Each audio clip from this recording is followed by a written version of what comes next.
When I got the email from Corey, I had a bit of imposter syndrome thinking, wait a second, this is the award that the grown-ups get. And seeing all of you here is very humbling. Let me get the slides up. All right. Failing forward, why fluency isn't the finish line. I'd like to start with the story. I decided, I have the closed captions turned on just in case we have any hard of hearing people in the audience. And if it laughs, then we just figure something out that I probably transcribed it wrong. That's my story, I'm sticking with it. But I'm standing in a courtroom in Madrid. There's a screen blocking the views so the perpetrator of the crime can't see me and I can't see the perpetrator of the crime. And the judge asks for a victim impact statement. I look around and I realize that all of the people in this courtroom have probably studied English at some time. They're of a generation that English was probably a mandatory skill. And while I have an interpreter, my wife, who speaks Spanish well, my Spanish is an intermediate low at best with the wind behind my back. So I decide to give my testimony in intermediate low English. I speak in short sentences. I pause after every thought unit because I want the people to understand my words as much as I want them to understand the interpreted story. And that's because proficiency matters. Understanding proficiency, understanding the different levels, is important as language educators. So who is Troy Cox? Well, Teresa gave you a little bit of it. I'm the professor of second language studies, associate director at the CLS. I want to give you two introductions to sort of illustrate the difference between proficiency levels. So the first introduction, my name is Troy Cox. I'm a professor at BYU. I've worked here since 1996. I'm part of the CLS. I'm married to Heidi. We have 3 children. They're Cameron, Hannah, and Millie. We have 2 dogs, a mother and her son. Her name is Jojo. His name is Remy. When I don't work, I like to ride my bike, take photos, cook, and practice yoga. Notice that 8 sentences, average length of the sentence is 8.7, longest sentence 16 words. Compare that with this example. My name is Troy Cox, and I've been working full-time at BYU since '96, while I'm currently at the CLS. The first 17 years of my work had me at the English Language Center, where I worked concurrent with my pursuit of a PhD. After receiving my doctorate, I applied for a faculty position at the CLS as the Research and Assessment Coordinator, was hired, and began working there in 2013. As a scholar, I do research in second language learning, teaching, and assessment. I've been married to the wonderful Heidi Cox for a few months longer than I've been at BYU, and we are the parents of 3 children, Cameron, Hannah, and Millie. We finally hit empty nester status and are the owners of 2 Boston Terriers. The mother, who is named Jojo, but has the moniker the Little Angel, and her son Remy, who has a striking resemblance to Stitch from the Disney franchise. The byline from my social media account sums up my life fairly well. Disciple, husband and father, amateur cyclist, yogi, cook, and photographer, professor of applied linguistics and language testing. I identify first and foremost as a man of faith, one who loves his family, but when I'm not engaged in activities with church or at work, you'll find me road cycling, practicing yoga, power for the most part, cooking, or working on my photography skills. Notice that the average, it's still 8 sentences, but now the average length is 30 words. And if you can compare these two, you'll see the difference between intermediate level language and advanced level language. Grammatically, there might be, now that there's editing faculty in the audience, I might hesitate to say that. But descriptive-wise, grammatically, there aren't any issues here. So I work with the actual proficiency guidelines. And the actual guidelines are not what you know about a language, but what you can do with a language spontaneously in a real-world situation. And the 5 major levels are novice, intermediate, advanced, superior, and distinguished. And if you keep the thing with the proficiency guidelines is it's not what you know about a language, but what you can do with the language. Now, at my home, we are great fans of the Great British Bake Off. So think do, not know. So the Great British Bake Off gathers bakers from all over England. They come and they have a series of challenges. What they do is they have a theme for the week, for instance, bread or cakes, and then they have, well, I'd like you to imagine, first of all, I'd like you to imagine a show where you're watching a show and a bunch of bakers sit down and they're given a list of questions. What are 3 leavening agents? What is an enriched dough? What is the difference between royal icing and buttercream? How entertaining would that be? For most language classes, historically, this has sort of been how we do language. We give them a list of ingredients, we give them a list of questions about it, but we don't actually see what they can do with it.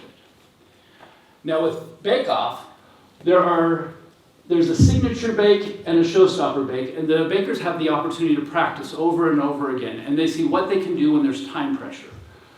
But the technical bake, bakers are given a set of ingredients, all the same ingredients with a gingham tablecloth covering it, and then they're given a pared down recipe that says, make a cake, frost it this way. And this lets them what they can do in a spontaneous, unrehearsed situation. That's what language proficiency is. What can people do in spontaneous, unrehearsed situations?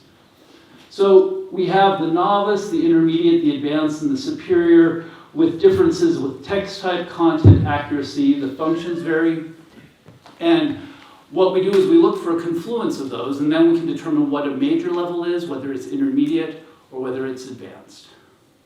Whether it's advanced or whether it's superior. So the proficiency guidelines major language levels of development. Floor describes the highest level that can be maintained consistently. Ceiling indicates where there's a pattern of breakdown. So, why do I like yoga? Cameron, this is your cue. Why do I like yoga? Because every skill that you do, you work at it, and sometimes when you're first starting, you can do it 25% of the time, and then 40% of the time, and 60% of the time, till it becomes sort of a consistent thing that you can do. And the thing, this room has hard floors, so I brought my... You can go upside down without any problem.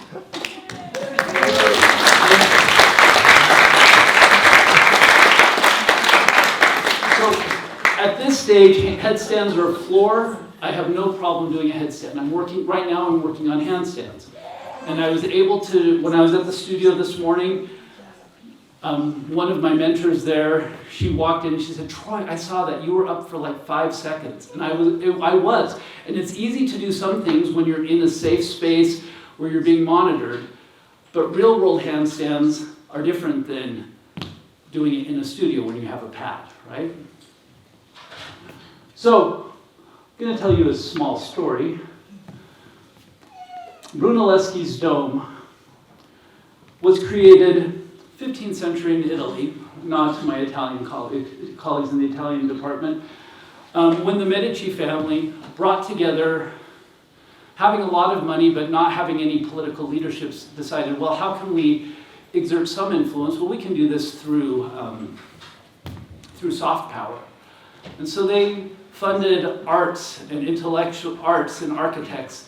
And Brunelleschi designed the dome that inspired Michelangelo, Where I Serve My Mission. And in Fred Johansson's book, The Medici Effect, 2004, his key principle is that breakthrough insights emerge from cross-pollination of knowledge. And it encourages a breadth of interest as a source of scholarly innovation. So I'm going to talk about how yoga, cycling, in Great Britain impacted my scholarship in applied linguistics. And I got this text from my friend Meg she sent this text, and she said, one of the protagonists is losing it. This is to a family group chat that, like it was some of that Meg's in. She said, one of the protagonists is losing it and asking her mother if her husband Leo will leave her for a younger woman when she's in her 50s, and this is her mother's response. Hard to tell if the writer knows Will or Troy better. Leo loves you, and he has his crickets, his hobbies, and a fold-up bicycle. He's got quite enough foolishness to keep him busy and satisfied. So, part of this could be has my foolishness kept me satisfied, and has it led to any innovations in my scholarship. So, to the Barker family.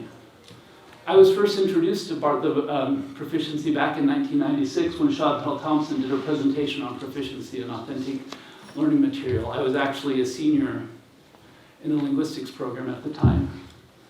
That's it. No, actually, in 1996, I was finishing up my master's degree, I'm sorry. Then I was hired at the English Language Center. In 2006, I attended an OPI workshop led by Chantal, and I became an OPI tester. And working at the English Language Center at the time, we implemented the proficiency skills with our ELC curriculum. I started cycling seriously around here. In 2013, I got my PhD. I moved to the CLS. And that's when I first met Chip, was working with the Scandinavian workshops. I started practicing yoga. Then in 2016, under the mentorship of Cindy Martin, my Russian colleagues, I became an OPI tester, trainer, and facilitator. So how do these converge with what I've done with my scholarship? Well, before COVID, these were all of the different, the yellow is the testing research I've done, the blue is speaking assessments, the pink is temporal fluency, and the yellow is self-assessment, the red is self-assessments. And in 2017, in 2013, Greg Thompson and Yevaz Knapp and I did a study. We gathered a bunch of OPIC and OPI data, and I had done some work with Wendy Baker at the time, Baker Smimo, where we had looked at temporal fluency and some of the tests we were doing at the ELC. So now I had the Spanish data, and I said, well, what if we were to do it, what if we were to use those same things on our Spanish data? So Greg and I in Bogota 2017 presented our findings. And what we found, we looked at temporal fluency features between examinees rated at different ACTFL levels. In particularly, we looked at articulation rate, mean length of run, and silence pause ratio. This was the distribution of our examinees. And I have a QR code with all this information, so for the statisticians that are going crazy that I'm flying by this, you can download it and have it out with me later. So, but what we found is that for articulation rate, really good distinction from the intermediates, but then the advanced still progresses monotonically, but not as much. With mean length of utterance, the advanced highs actually have slightly lower mean length of utterance than the advanced lows and advanced mids. For the silent pause ratio, the number of silent pauses actually sort of looks very similar. So we argued that we see that for the intermediates to the advanced low, at least there seems to be, temporal fluency seems to make a big difference. But once you're starting to reach the advanced, the difference isn't there as much anymore. And I posited at the time that I think what happens is as we move into proficiency, we move from a stage from how we speak to what we say. Reaching the superior isn't just talking fast. It requires a lot more. So temporal fluency were strongly related to final ACTFL proficiency rating. Were more indicative differences between intermediate and advances than the advanced sublevels. So at the end of this conference, in the middle of this conference, Greg, Matthew, and I went up to this gondola, and while we're at the top of the mountain, we're talking with the host of the conference, Garrett, and he said, hey, tomorrow's a national holiday, and there will be police along the trails, so if you wanted to go hiking, you could do it without being kidnapped. And I thought, that sounds amazing. So I got up early and made my way to the trail, and I didn't know where I was going. I just started following people. And I started up this trail, and I passed this woman and her son, and then my Apple Watch said, okay, you've reached your calorie goal. So I turned around to head back to the hotel. And when I passed the woman and her son, the woman said to me, "Llegaste a la cima? You already reached the top?" And I said, "No." But then I was like, what is at the top? And so the next man I saw, I asked him, I said, "Can you tell me where this trail goes? What do you see up there?" And he said, "Oh, you can get a beautiful view of the city. So I turned and I started walking with him. And I was able to actually start practicing my Spanish, because when you go to Colombia with a Spanish professor and your Spanish is only in the intermediate level, you typically, sometimes runs the risk of just sitting back and letting him do all the talking and you not practicing. And so it gave me a chance to talk with the man. I learned some stuff, discovered that we were in the Paramo that had unique vegetation that can't be found in anywhere else in the world because of the height of the mountains. And I was able to have a beautiful view of the city. And it made me wonder, am I self-aware and acting on my own, or am I waiting for someone else to tell me what to do? So since then, after that experience, I started doing more work with self-assessment. And one thing I want to point out is student self-appraisal calibration on reading comprehension multiple choice assessment. I was replicating a study that I had seen at a conference I went to, at a AAAL conference, on how well people recognize their strengths and weaknesses. So then COVID happens. And I get a phone call from Blair Bateman saying, Troy, what do we do about COVID-19? We're used to having people in our classes that have had 18 months to 24 months of language. We're going to have people coming with 6 months, 8 months, 20 months. Where do we place them? Would WebCape work? Well, back when awkward work photos were popular, we took this for Chuck Bush at the time. I actually worked on the ESL portion of the WebCape. And we gave students multiple choice questions with an adaptive algorithm that would let people know where they were at. But it made me wonder, to what extent is that adaptive algorithm like an Apple Watch telling them where to go without making them self-reflect on their actual ability? Whatever you choose to test becomes the de facto learning objectives for a curriculum. The way you choose to assess it becomes the de facto teaching and learning philosophy. So, what's our goal? Do we want students that are automatons that need to be told which classes to go and what to do via external checklists? Or do we want them to become reflective learners that can accurately self-appraise where they are and choose what's best for them? So, another story. I was going to a yoga class, and I was talking to the instructor, and I said to the instructor how yoga was sort of this thing I just did on the side. I didn't do it very often, but my cycling was my real sport. And she said, well, cycling, she goes, it's good for your heart and everything, but it's sort of the junk food of fitness. And I was like, she's like, what other movement are you getting? You're restricting your movement to one specific spot. What are you doing? So I decided, actually, after COVID happened, I actually went and I decided to do yoga teacher training because I couldn't go to any conferences anyway. And when I was there, one of the things they kept saying over and over again is, there are no winners in yoga. Like, we're not competing. Except there was this one guy who's like, yeah, I can outdo your handstand. But in general, there are no winners in yoga. And so, that led me to this concept of finite and infinite games. Is language learning a finite or an infinite game? Now, finite games are played to win, externally defined rules. The limits are predefined. Players can compete to win within these limits.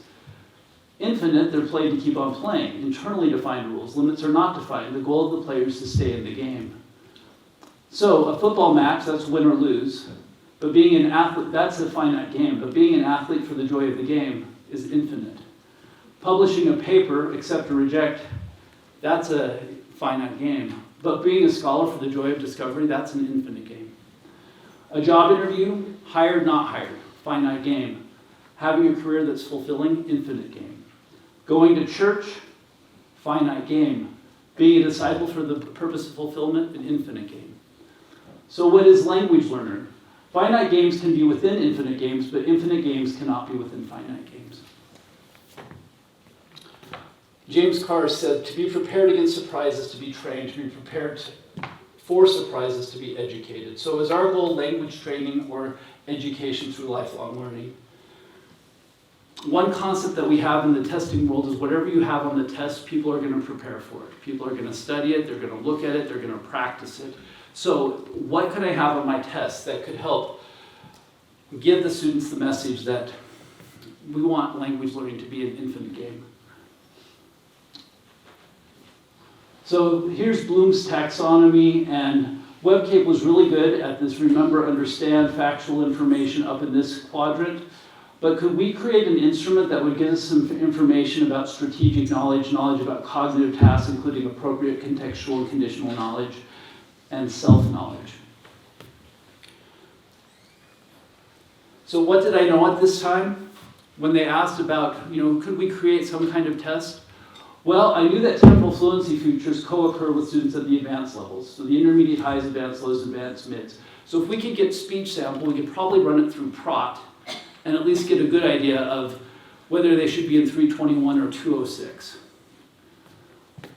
Speaking and writing with actual level prompts is more authentic than multiple choice questions. So that would improve the washback. But telling students where they are without helping them metacognitively might negatively contribute to the finite game mindset that so many students come to education, to come to university.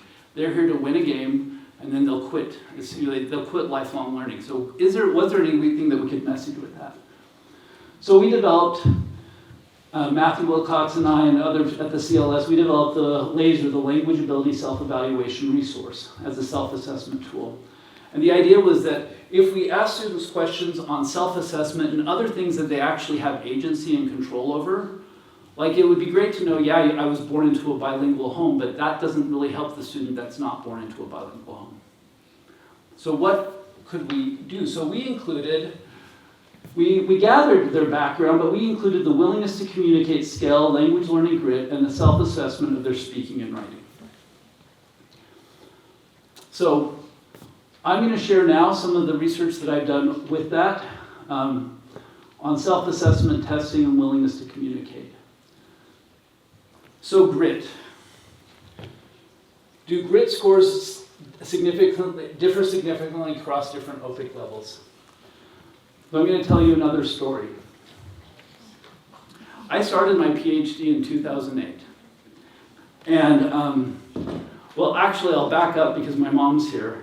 My mom was at my thesis defense. And I'm not going to name the professor who was in my thesis defense that asked me this question, but my mom didn't like him. Because afterwards they said, do you think you'll ever get a master's? And she said, not if he's on the committee. So, but he asked, I see you bought into the notion that, and I don't remember what notion I bought into. Starting my PhD program, in my prospectus defense, for those that are new that aren't really in academia, you have sort of 4 different options. You have a pass without qualifications, you have a pass with qualifications, you have a table, and we'll come and revisit this, and you'll have a fail. So for my prospectus defense, I had you're not ready to defend, we need to table this and you need to come back. And I left that and I went on a bike ride and then got in a wreck and I scraped up my leg and I thought, okay, I actually have a really good job at the ELC. Why am I doing a PhD again? Then when I actually defended my dissertation, I had a committee member say, he said, say this again. Say this again. What are you saying? And it was outfit mean square or mean outfit square. It is outfit mean square, but he said, I was saying it the wrong way. He said, don't advertise your ignorance. So the only reason I'm really here is that I'm just too stupid to give up. Grit is the idea, it's reflecting perseverance and passion for long-term goals. As the guy who got a higher math score than a language score on the ACT and going, but I love languages, why do I have more facility with math? The idea is that sustained effort and enduring commitment will take you farther than natural talent. If we believe grit supports learners in persisting through challenge and reaching higher proficiency, then wouldn't we want to foster it by having that in the instrument? So, This is with 1,900 students. The bulk of the students are, we're in the Spanish department. They took the OPIC and the grit instrument. The reliability of McDonald's Omega was 0.87 for the two factors that were found in grit, perseverance and passion. There were 9 questions. Here's a summary of the questions. And what did we find? A mean of 3.91 on a 5-point scale. So in general, our students, everyone here has grit. At least they have positive. It's over 3, 3.9 out of 5. But if you notice, the advanced highs have more grit than the advanced mids. The advanced mids have more grit than the advanced low. The advanced lows and intermediate high are about the same. And we have a significant difference between the advanced low and the advanced mid. Willingness to communicate. Oh my goodness. I think there's a thing in Japanese where you're supposed to have an error. This should say to the WTC scores. Sorry about that. Do they differ across proficiency levels? Well, I'm going to tell you another story. So 19-year-old Troy is a missionary serving in Oristano. At the time, I'd been out about 6 months of my mission, probably closer to 8 actually. And our apartment was the chapel-ish, right? There were only 4 people that would come. But our apartment is where we would meet for church. And I go out to the balcony, and I'm just struck by all the red tile roofs that I'm seeing over the city. And this member comes and says, because from a kid that was born in Blackfoot, Idaho, that's only lived in rural communities in the West, this is quite a sight. And this member comes out, grazie, and says, Elder Cox, what are you looking at? And I say, in my 8-month Italian, si può vedere tutte le tette delle città da qua. Now, tetto is roof. Teti is roofs. Teta is a woman's breast. Tete. So I basically told this member that you can see all the women's breasts of the city from here. And she laughed, and she laughed, and she laughed.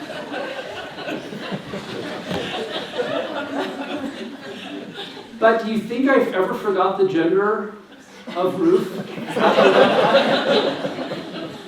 The fact is that when you're willing to communicate, you're willing to make errors. And when you're willing to make errors, you have growth opportunities. So I wanted to see willingness to communicate is a personality trait that dictates the degree of predisposition to consistently communicate across a variety of situations. It was originally done for L1, like as part of native speakers of their own disposition, but then McIntyre said, hey, I wonder if this would be something that could move to foreign language learners. Would we see a difference here? So this is with 2,600 participants. Once again, Spanish is the big group. We administered it. We had the willingness to communicate section, and we had 4 different sections: speaking with native speakers in the participants' home country, communicating with native speakers online, speaking with L2 target language speakers in the school setting, speaking with L2 target language speakers abroad. And we just did a random subset of the questions. So we asked all of these questions, but then just did a random subset of these. The internal reliability was high, PROMAC alpha of 0.88 for both factors.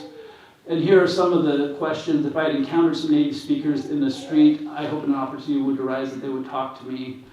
And this instrument had been validated by previous researchers. So I had just taken that, and I had added one on online communications, but this is what the instrument that was there. The mean, so this, I converted it to a logit scale, and so logit scales, for this logit scale, it's a probabilistic scale. This one went from -6 to +6. So the mean is 0.261. So in general, everyone is super willing to communicate. It has a small to moderate effect size, but once again, we see the same pattern. The advanced highs are the most willing to communicate, then the advanced mids, then the advanced lows, then the intermediate highs, and then you see a huge jump down to the intermediate mids, intermediate lows, and novice highs.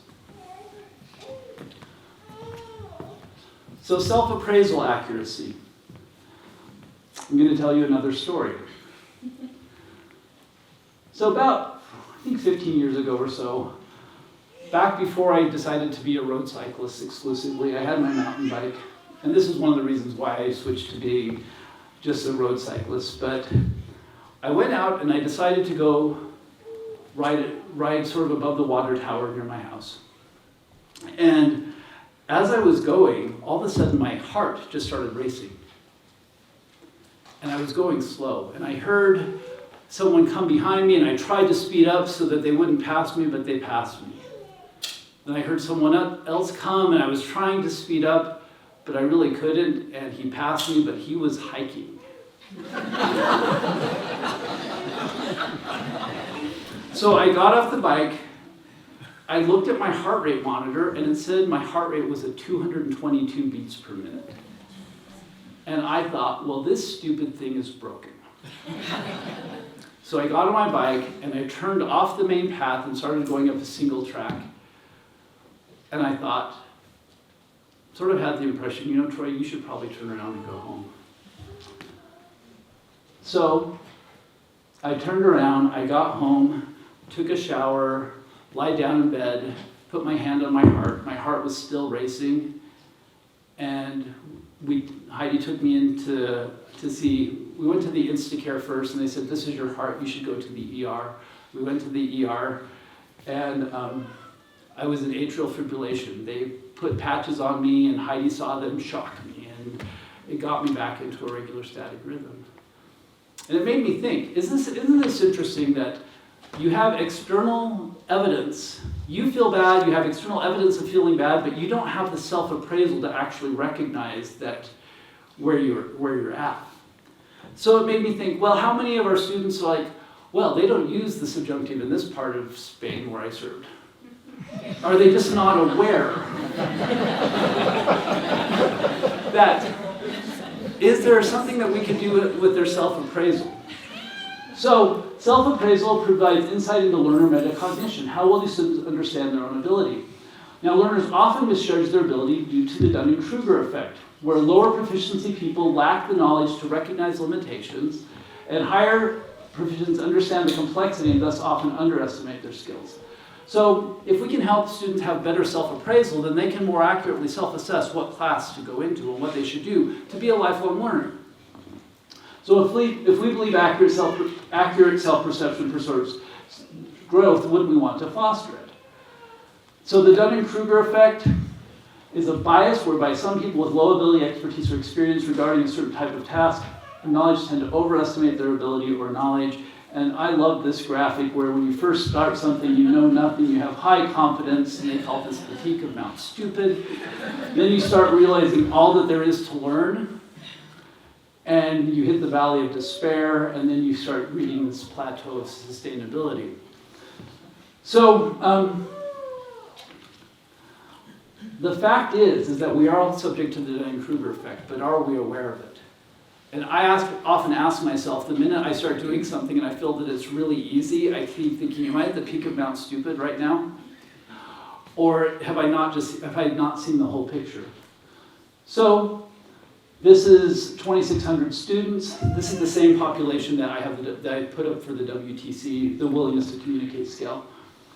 So they took the laser. There are 12 items for the speaking assessment part. There's also 12 for the writing assessment. We just looked at the speaking assessment. McDonald's Omega for the speaking self-assessment is 0.95. They did the OPIC. And here are the types of questions. These are the novice questions, the intermediate, so I can name members of my family. To intermediate, I can ask and answer questions to explore what family members do for a job. To advance, I can negotiate a solution as mutually agreed with my teacher or boss when I am unable to keep a deadline. To superior, I can discuss implications of employee dress and grooming standards on workplace morale, productivity, and brand representation in a panel discussion at a professional conference.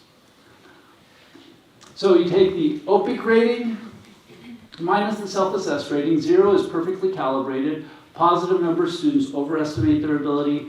Negative number of students underestimate their ability. And what did we find? Nearly everyone overestimates. The average is 0.52, so a half a sub-level higher. but we see that it's not random. The novice highs and the intermediate lows actually have a little more perception of what they don't know, but when you hit intermediate mids, they think they're intermediate highs. Intermediate highs think they're advanced low. Advanced lows think they're advanced mids. Advanced mids are spot on. The advanced highs think they're advanced mid. So it's not a random distribution. And it sort of mirrors the same confidence curve with the Dunning-Kruger effect. So what do we know about these participants that were self-taught for the most part? I'm talking about the 321 returned missionaries that haven't had the benefit of being taught by my colleagues in the language departments. We know that living abroad will typically at least get up to the intermediate or intermediate high level at a minimum. Everyone's pretty gritty, mean 3.6 of a 5-point scale, but the best speakers are the grittiest. Willingness to communicate. Everyone's pretty willing to communicate, but the best speakers are the most. Self-appraisal. Nearly everyone overestimates their ability except the beginners and the most proficient who have a humility to start looking at what their errors are and mediate them.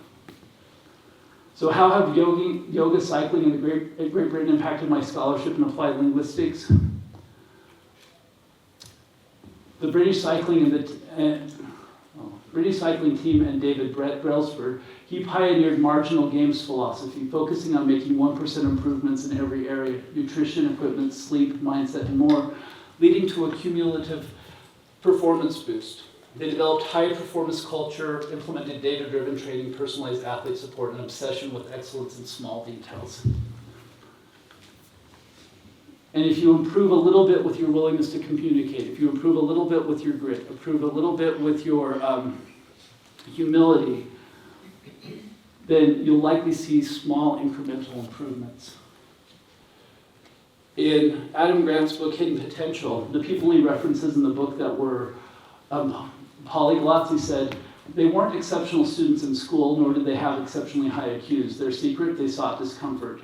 The more uncomfortable they were when learning a new language, the more they were learning. More discomfort equaled more mistakes. More mistakes equaled more learning opportunities and less chance for repeating it.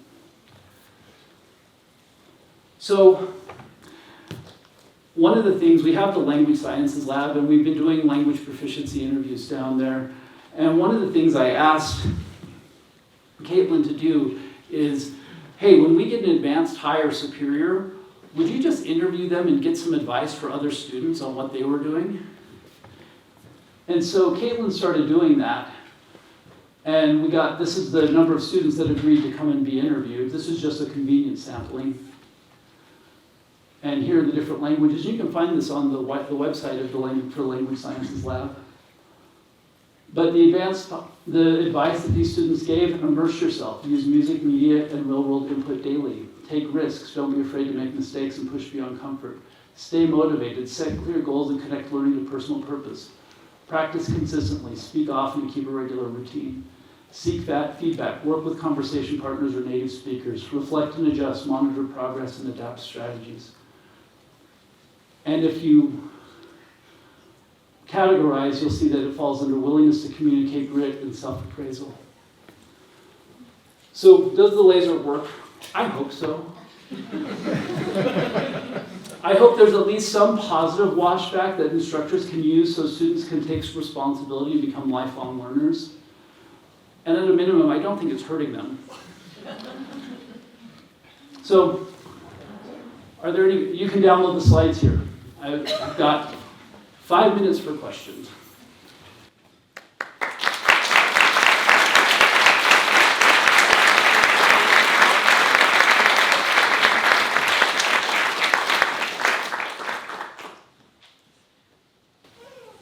Go ahead, Julie. So you mentioned that generally students who are willing to try things out and make mistakes become better language speakers, more proficient in their language. How do we reconcile that with the fact that in our assessments we often punish them for their mistakes? Are we using the royal we, or are you saying? Because I have opinions about grading. and I think that I have opinions about grading. I think sometimes what we do is if we punish people for making mistakes, then they won't make mistakes. If we reward them for trying to do things that are out of their comfort zone, then they'll make more progress. And so, once again, this is where a proficiency scale works really well. If you have advanced language learners in your class, hold them accountable for intermediate level stuff, hold them accountable for some advanced level stuff, but then don't reward risk-taking to move up to the superior level. So I think it requires some varied grading on what you're going to do. Otherwise, they won't be willing to make mistakes. They're going to play the game. They're going to consider your class a finite game. They want to get an A, so it's not going to screw up their GPA to go into med school. They'll do the least that they can do to get an A, is what I think will happen. And I'm sorry, I can't see because of the lights shining, so if someone, okay, go ahead, Jim. First of all, thank you for the laser. It's a great lesson for all of us. My question is about the willingness to communicate, which is higher for the speakers with higher proficiency. Do you have evidence about whether those speakers, when they were not at that high proficiency, if their willingness to communicate was that high, or is it possible that part of that is, well, sure, I'm willing to communicate because I'm fluent in the language? So this is a great question because this is correlational research, not causal. And so I don't know if it's just that when you're more willing to communicate, like when you're higher, then you are more willing to communicate, or if being more willing to communicate leads you to becoming higher. So I don't know that information, but I do think having some of the qualitative stuff that we could start teasing that out. Yeah. Professor Cox, Yes. do you see a method by which all of this research is being transferred to actual classrooms in instruction? I hope so. One of the great blessings that I've had working at the Center for Language Studies is that I get to work with all the language departments. And so that allows me to sort of help for language proficiency services, that sort of helps me be able to work with instructors in different areas. And I hope that there's a little bit of a trickle-down effect that could work with that. And I'm actually also consulting with the Missionary Training Center on some of this information, because I think some of these things go beyond language learning. If you can figure out risk-taking and being accurate at self-assessing where you are, that it can apply to lots of areas of education. So, Thank you. thanks. Well, I'm gonna finish my story. So why was I in a courtroom? Well, I was actually in Madrid with Dan, my wife, but I was presenting some thesis research that Colin, Lilly, and I did with the willingness to communicate scale. And Dan said, hey, Troy, I saw this thing where you can have a bike tour of the city where he'll take photographs of you. So Heidi and I met with Benja, and he took us around on these bikes, and he took photos of us in front of these different scenic settings. And we decided on our very last stop, and I said, hey, I have this sort of weird request. I'd like to do headstands in different places. Would that be okay? He's like, yeah, go ahead and do it. So I'm doing a headstand, and I come out of my headstand, and I go and I ask Heidi, I'm like, hey, do you have my backpack? And she's like, no. And I had set it down on, we had jumped over a wall to get to the place to do the headstand. And the backpack was missing. And so she pulls out her phone and does the Find My Phone, and we can see the backpack leaving. We can see it. So we jump on our bikes, and we start chasing. I've never felt so 007 in my life. And we go, and I see my backpack. But my phone's not there. And my glasses aren't there. And my Stanley water bottle's not there. So, we start following it again, and I see what looks like a phone, but it's the phone case. And we start seeing it again, and we make our way to this central square, and the person is about as far as me and Mary Kay. And I think, what are you going to do, Troy? You practice yoga. You're not going to go beat somebody up for a phone or try to shake them down. So we contact the police. So we get a hold of the police, and we see the phone leaving, and they have their like beep beep beep, blah, blah, blah, blah, like in Spanish, and they find the phone. That's actually the photo that the thief took.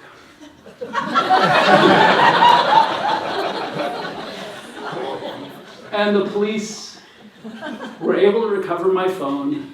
We go to the police station, and I learned that the man is a drug addict and is there maybe once a week. And they said, you know, if you go do a victim impact statement, they might be able to keep him long enough so that he has a chance to detox.